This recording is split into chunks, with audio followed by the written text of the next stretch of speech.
சத்து மாவுன்றது உடம்புக்கு தேவையான அனைத்து சக்திகளும் தரக்கூடிய ஒரு பொருள். உடம்பு பலவீனமா இருக்கிறவங்க சாப்பிடலாம். ஸ்ட்ரென்த் அதிகமா வேணுன்றவங்களும் சாப்பிடலாம். நெறைய பேரு இந்த சத்து மாவு யூஸ் பண்ணிட்டு இருப்பாங்க. பண்ணியிருப்பாங்க. ஆனா, இந்த சத்து மாவு கடையில தான் வாங்கி யூஸ் பண்ணிட்டு இருப்பாங்க. இத நம்மளே தயாரிச்சா எப்படி இருக்கும்? அதுக்கு என்னென்ன வேணும்? அத கொஞ்சம் தெரிஞ்சுக்கலாமா?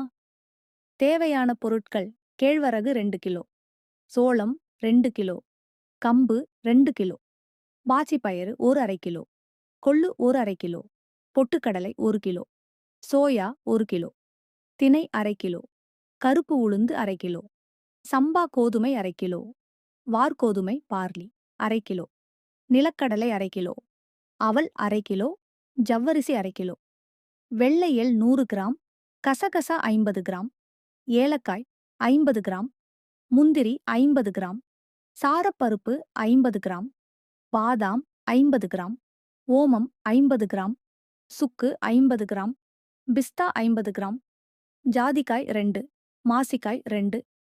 இது அப்படியே மிக்ஸில போட்டு நல்லா மாவா அரைச்சு பால்ல மிக்ஸ் பண்ணி சாப்பிடலாம். இல்லன்னா அப்படியே சத்துமாவு கஞ்சி மாதிரி செஞ்சு சாப்பிடலாம். உடம்புக்கு ரொம்ப நல்லது.